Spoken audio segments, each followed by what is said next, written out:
Assalamualaikum warahmatullahi wabarakatuh. Perkenalkan, nama saya Rio Gunawan, NPM 2010100423. Saya berasal dari kelas hukum 1 Ki. Baik, di video kali ini saya bakal memaparkan penjelasan tentang pengantar ilmu hukum. Tanpa berlama-lama, langsung saja cek Diza.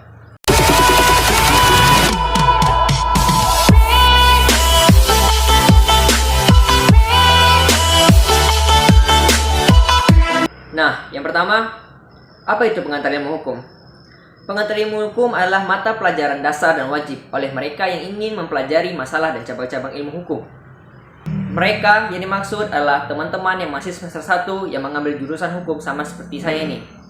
Karena harus mengetahui dasar hukum itu sendiri. Untuk mengetahui ilmu dasar hukum, itu telah termuat oleh mata pelajaran pengantar ilmu hukum. Sesuai dengan keputusan Menteri Pendidikan dan Kebudayaan pada tanggal 30 Desember tahun 1972 nomor 168-U-1972 mengharuskan pengantar ilmu hukum dipelajari di semester 1 di Fakultas Hukum, baik itu swasta maupun negeri.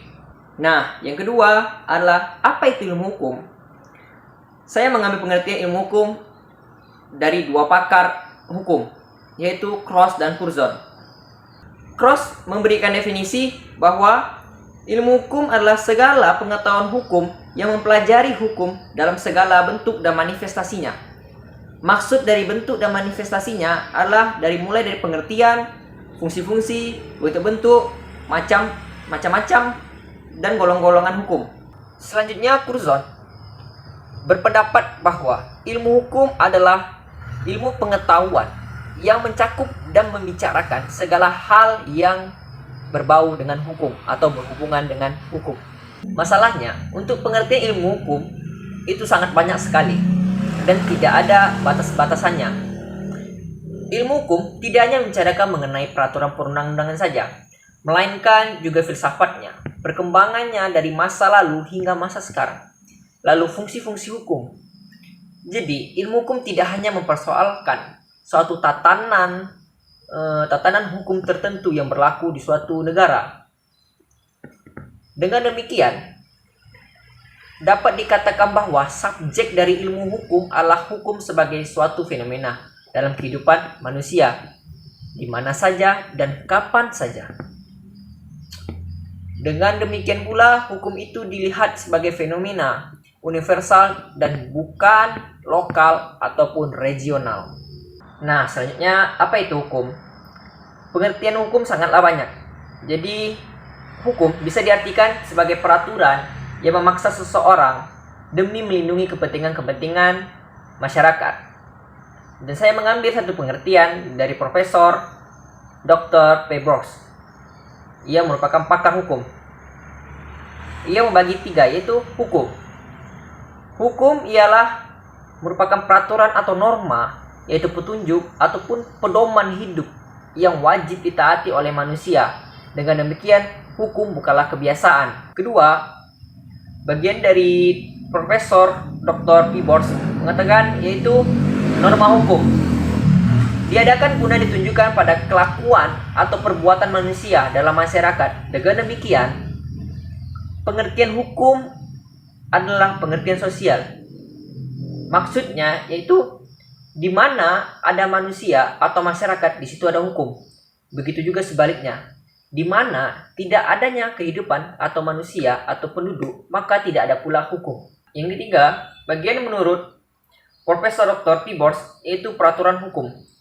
Peraturan hukum dapat dipaksa, artinya bahwa hukum mempunyai sanksi berupa ancaman dengan hukuman terhadap si pelanggar atau merupakan ganti rugi bagi yang menderita atau korban. Jadi, hukum itu ada di mana-mana saja, asalkan ada penduduk ataupun masyarakat. Disitulah dipastikan ada hukum. Selanjutnya, apa sih fungsi hukum? Menurut buku yang saya baca ini, pengantar ilmu hukum ini, di dalamnya mengatakan bahwasannya fungsi hukum terdapat 4. Ada 4. Yang pertama, sebagai alat pengatur tata tertib hubungan masyarakat. Yang kedua, sebagai sarana untuk mewujudkan keadilan sosial lahir dan batin. Yang ketiga, sebagai sarana penggerak pembangunan. yang keempat yaitu sebagai fungsi kritis. Maksud dari sebagai alat pengatur tata tertib hubungan masyarakat, hukum juga memberi petunjuk apa yang harus diperbuat dan mana yang tidak boleh, sehingga segala sesuatunya dapat berjalan tertib dan teratur. Semuanya ini dimungkinkan karena adanya hukum mempunyai sifat dan watak mengatur tingkah laku manusia, serta mempunyai ciri memerintah dan melarang. Begitu pula hukum dapat memaksa agar hukum itu ditaati oleh anggota masyarakat. Contohnya seperti ini. Seseorang atau orang yang menonton bioskop sama-sama mengerti apa yang harus mereka lakukan. Yang pertama, mereka harus mengantri untuk membeli tiket. Mengantri untuk membeli tiket. Yang kedua, mereka juga harus mengantri untuk masuk ke dalam bioskop tersebut. Bila petunjuk selesai, para penonton keluar lewat pintu yang telah disediakan. Nah, itu semua berjalan tertib kan? Dan itu semua teratur karena semua sama-sama mengerti dan menaati peraturan yang ada. Yang kedua, maksud dari sebagai sarana untuk mewujudkan keadilan sosial lahir dan batin, itu hukum mempunyai ciri memerintah dan melarang. Terus hukum mempunyai sifat memaksa, terus hukum juga mempunyai daya yang mengikat fisik maupun psikologi. Maka hukum dapat memberikan keadilan, ialah dapat menentukan siapa yang bersalah dan siapa yang benar. Hukum dapat menghukum siapa yang salah. Hukum dapat memaksa agar peraturan ditaati, dan siapa yang melanggar diberi sanksi hukuman. Contohnya seperti siapa yang berhutang maka dia harus membayarnya. Itu merupakan perwujudan daripada keadilan. Nah, selanjutnya maksud sebagai penggerak pembangunan, yaitu karena daya mengikat dan memaksa dari hukum dapat digunakan atau didaya-gunakan untuk menggerakkan pembangunan. Di sini hukum dijadikan alat untuk membawa masyarakat ke arah yang lebih maju. Selanjutnya, yang dimaksud fungsi kritis hukum, yaitu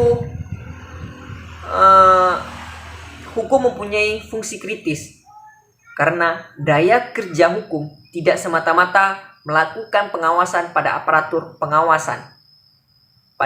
pemerintah saja, melainkan aparatur penegak hukum termasuk di dalamnya.